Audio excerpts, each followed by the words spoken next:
Hi, and welcome to another episode of the Innovation Conversation. Today we are joined by Uche Aniche. Uche, welcome to the podcast. Thank you so much, Ricardo. It's a pleasure to be here. It's a pleasure having you here.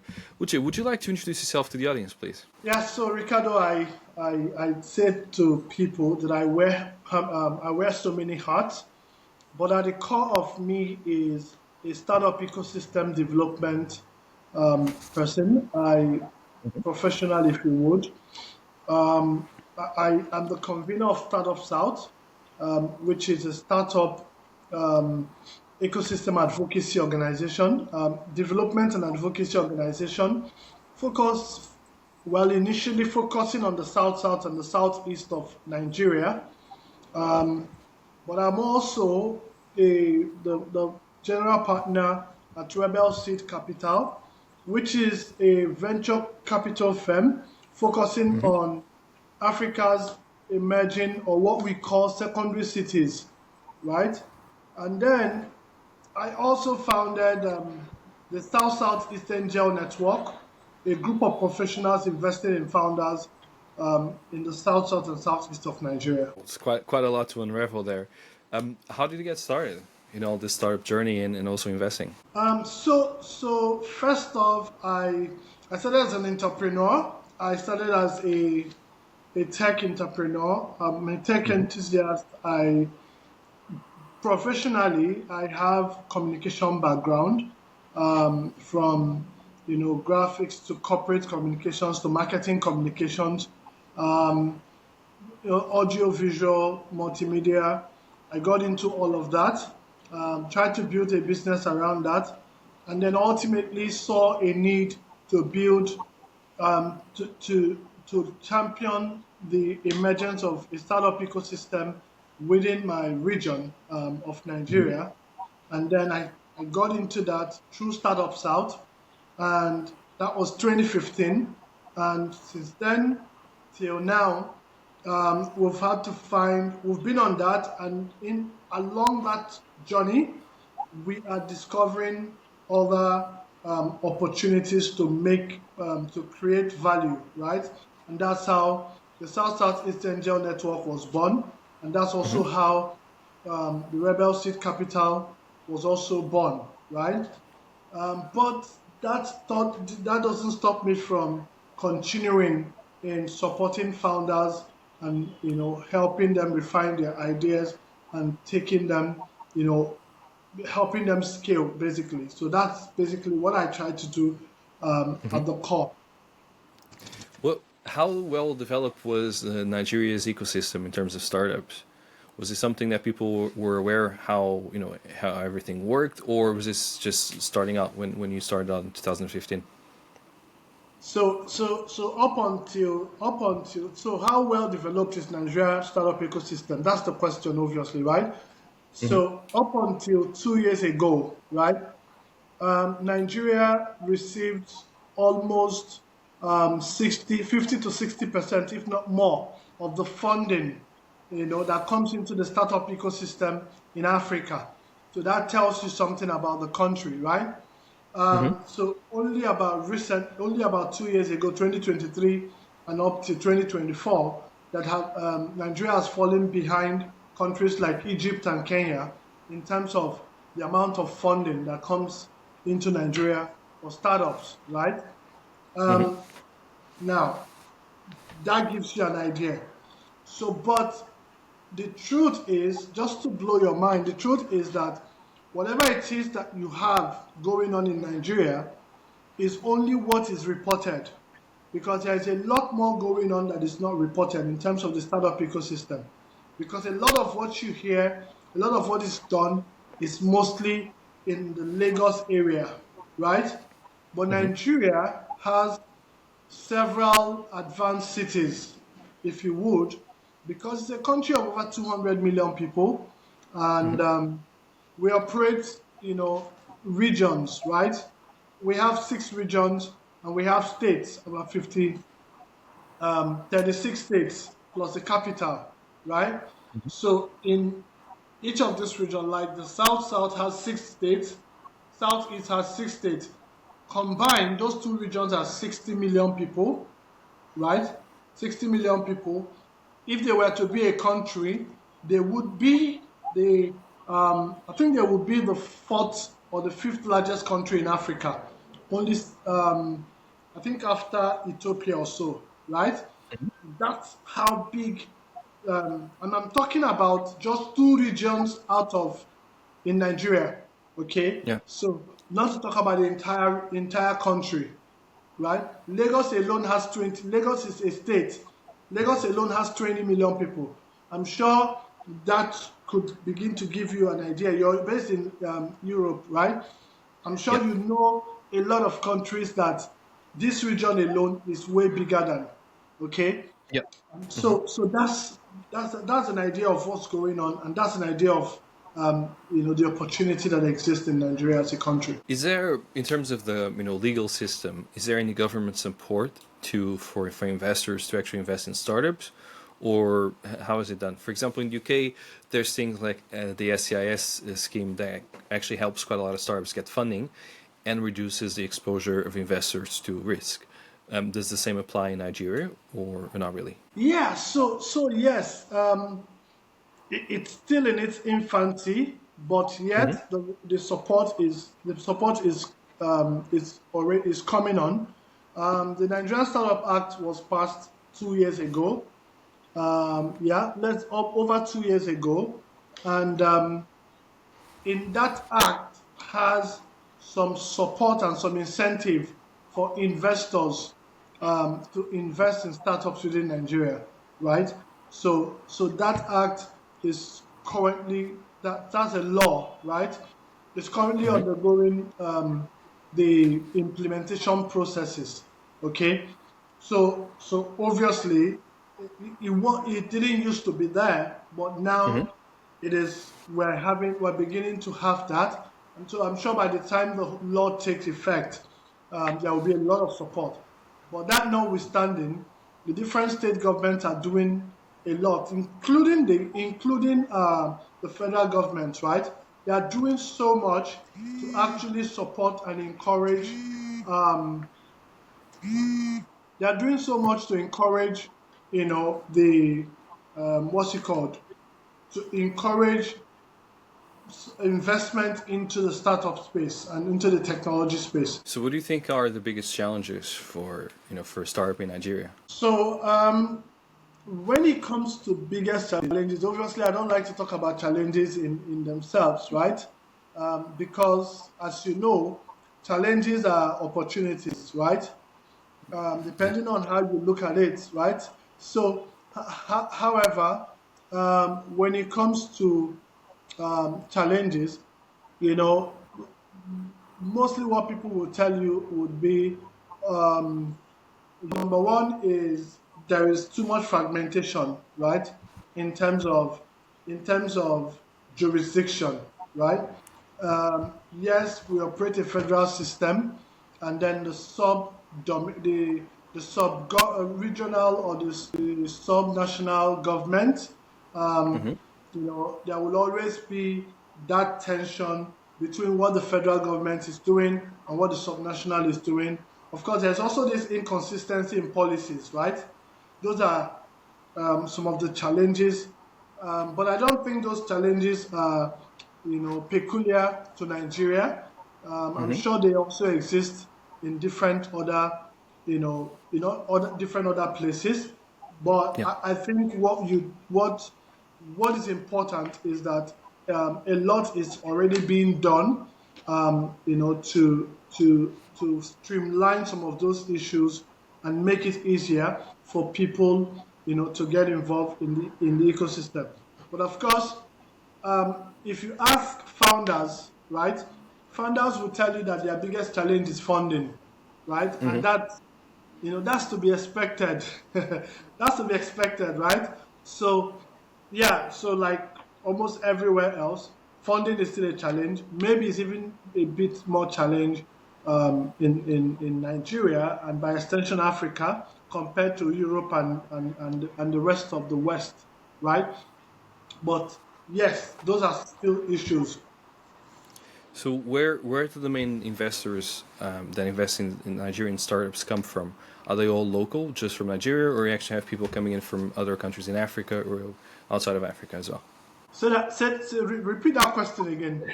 No, what I'm curious about is just understanding how international the ecosystem is.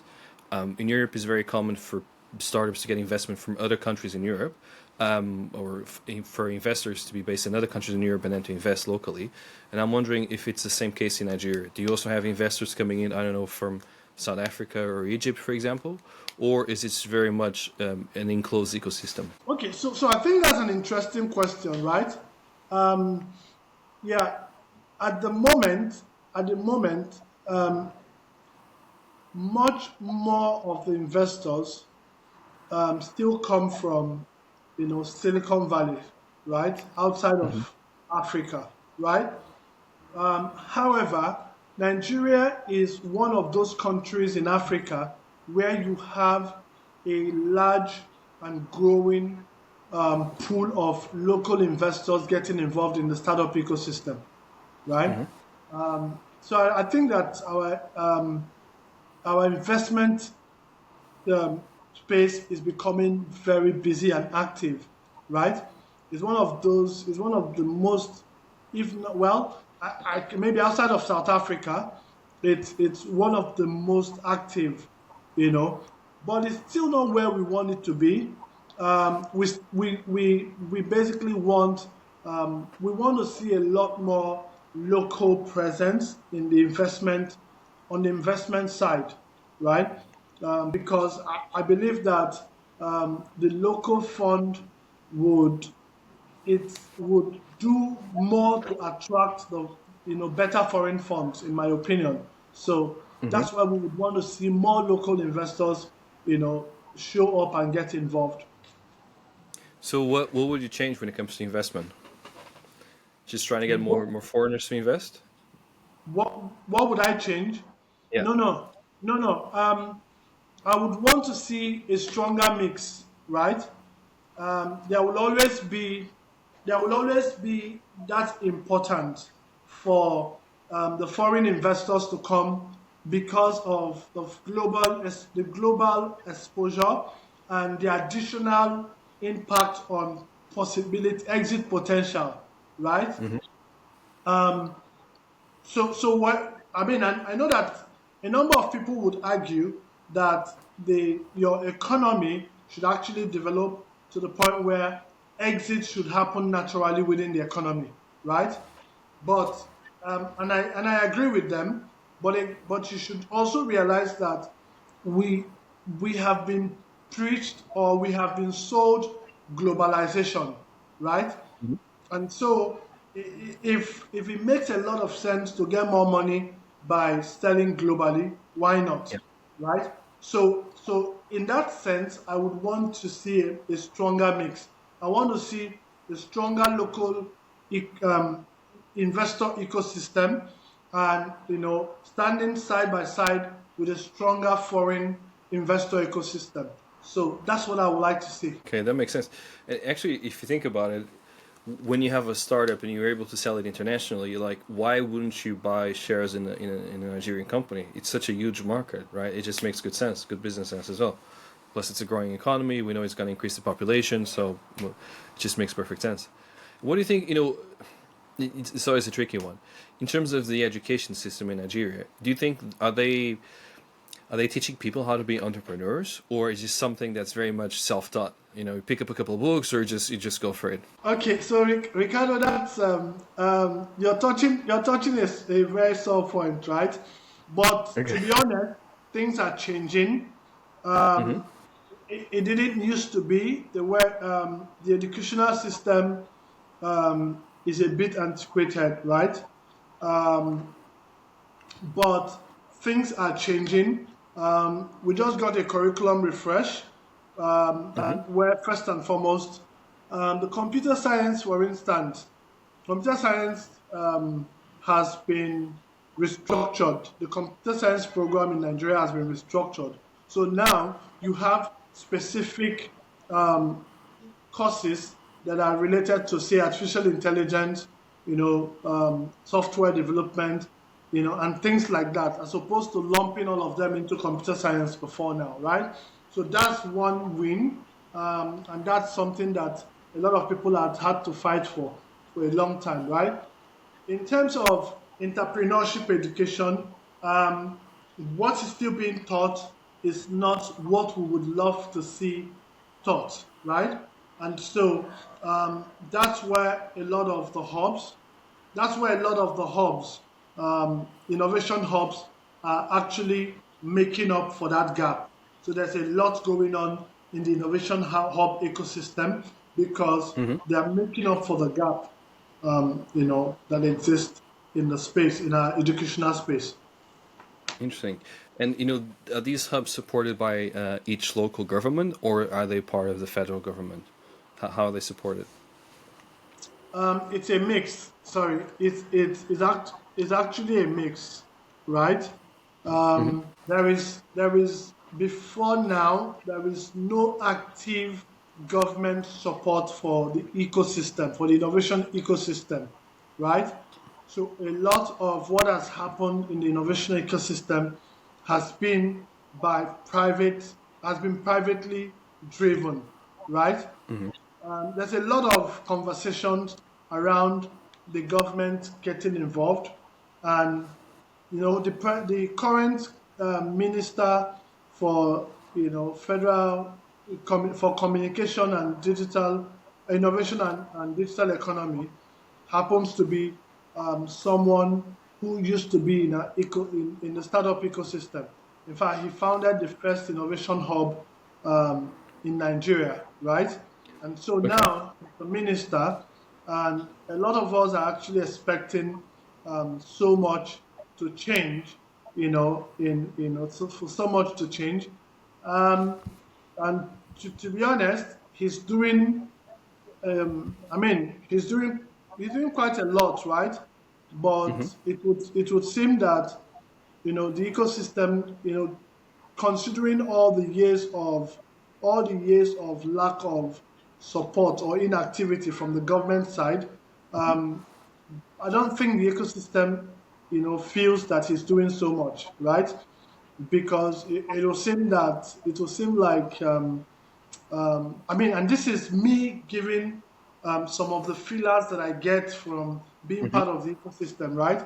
Um, while I think he's doing a lot already, I don't think the ecosystem is feeling it because there's a lot of complaint. Um, Maybe I think the complaint is coming from the years of you know, lack of support and inactivity from the government side of things, right? Or lack of understanding of what the space is about. So not a lot of people are giving him the the space or the benefit of doubt to be able to do, or to come to terms with what he's trying to do. So, but some of us are hopeful that before he ends his tenure, that we'll be able to see a huge difference in terms of government activities. And how is it seen to be an entrepreneur culturally in Nigeria? For example, I've had guests from Spain. They all see that actually to quit a very good job and launch your own company is seen as madness in Spain. I know that's the fact in many other countries. Whereas for example, in UK, people see, oh, you launch your own company, and they think it's actually quite exciting, and that's the way forward to to achieve, I guess, wellness and all those things. What's the case in Nigeria? How is it seen? So I don't know if you've met Nigerians before. A couple, yes. If you have, you would understand that Nigerians are by nature entrepreneurial, right? So entrepreneurship is almost is part of our culture, so to speak. What I don't think, or what I think we are trying to basically rethink is the scale at which we engage in entrepreneurship and the level of value that we get to build when we engage in entrepreneurship, right? So, but I can tell you for free that Nigerians by nature are entrepreneurial, right? Almost every Nigeria will always want to find a way to add value. Okay, but the scale is what we need to do something about, and I think that's one of the reasons why I'm a startup champion. I'm a startup ecosystem development champion, partly because the startup paradigm provides us that skill, right? The skill mentality, the skill side of things, right? So I think that by the time we add this to it, to our nature, Nigeria will be the country to beat globally. Nice. And what's the normal ticket size for a startup raising money there? Or I guess for a seed round. I know, for example, in the UK and in the US, in the UK you can always get by with 250K because that's the minimum or the maximum you get for SEIS. And then also in the US it's normally around $1 million for seed funding. So what does that landscape looks like in Nigeria? I didn't get the question. Do you want to repeat What I mean is, it? what's the normal value for a startup that's starting out in Nigeria? What are the seed tickets like? How much money are they trying to raise for seed? So For ticket example? size, right? Uche, are you there? The video stopped and also did the audio. Hold on, since I'm disconnected. Hello? Oh, sorry, the video stopped and the audio as well. So Okay, let me. That's all right. Which is I thought it was my end, right? Or no, can no, you because hear me it's now? not. I can hear you now. It just stopped on my end. So let me do the question again, and then we go from there. What I was asking is, what's the normal size for a seed round in Nigeria? Okay, so I think it's similar to the numbers you've called. A seed round is between 100K and 500K, right? A normal a seed ticket, it will be between Yeah. 100K and 500K. Okay, so I think it's similar to. I heard you say in the UK is about 500K, right? No, it's the minimum. People always ask for 250K because that's the one they can get the SEIS scheme on. Okay, so in Nigeria it's about 100K, right? For seed, but it could go as much as 500K. It depends. It depends on the sectors. So the sectorally driven, basically. And there's no government support, so when you actually invest the money, it's all risk, right? So if it goes bad, then you actually end up losing all the money. Yeah, so I mean that's the risk, obviously. If you we would typically ask that you invest money that you can afford to lose, right? And so yeah, but I thought that's the same thing in the US, isn't it? Yeah, depends on the state and depends where you're investing. But overall, it's always like that. If you're going to invest in startups, you need to be, I guess, an experienced investor, because otherwise you might end up losing your money and you might not actually fully understand the processes that startups go through. So Yeah, I think that's the five. Well, yeah, I get that. I think that's the 506, if I remember. yeah, exactly. Yeah, That's the 506. I'm curious. So what's your dream for the Nigerian ecosystem? How do you see it developing, and what do you think the next years are going to look like? So I'm excited, right?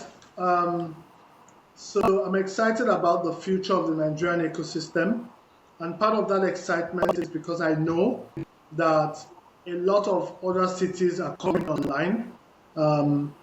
For instance, there are a lot of activities currently happening that is going to bring a lot of cities that we probably wouldn't have heard of before now. Those cities are coming online basically, and so that the innovation and the quality of the talent are also improving, right? So a lot of the current talent are either working in some startups that have raised money, or they are working in a foreign company remotely, right? And so they are all learning, they're all learning and improving themselves. So a lot of these people are going to become founders shortly, because obviously there are a lot of issues there are a lot of issues with global ramifications in Nigeria that needs to be solved, right? So the same way the Kenyans will give us the Oshashidis and the M-Pesa, right? I expect Nigeria to develop something that can go global, right? And just like our fintech is currently doing. So there are a lot more stuff that can grow out of here. Right? I expect solutions from the energy sector. I expect solutions from the health sector. I expect solutions from logistics, trade and commerce, right? And then obviously I expect solutions from the climate resilience sector as well. So there are a lot of expectations for me, and I think the future is bright. What's your favorite startup so far from Nigeria? What's the one you've been looking at and actually quite proud of it being from Nigeria? So there are a lot of them. There are a lot of them, but I would, how they say it, I would prefer to. My favorite startup would be one of my portfolio companies, right? And so it will be a startup called Sitemap or House Africa, right? So Sitemap is creating infrastructure for real estate developers, right? They're making real estate. They're basically creating transparency in the real estate space. In a nutshell, they're basically an operating system for real estate developers. Okay, that's who they are. And so that would be my favorite startup. But there are so many other startups that could make that list, But of course, it has to be my startup first and foremost. I mean, you should be proud of your own startup, right? So that's always a good sign. Exactly, yeah. So as we getting near to the end of the podcast, if people want to reach out to you, how can they do so? So my LinkedIn is still my best. Is the best place to reach out to me. The name is Uche Aniche on LinkedIn, right? Or you can reach out to me on Twitter or Instagram at Havila2 actually. Havila2 is HAVILAH2, right? But LinkedIn is my recommended place to reach out. Okay, sounds good. Uche, thank you so much for your time. I really appreciate our conversation. Thank you, Ricardo. Thank you so much. Thank you. All right.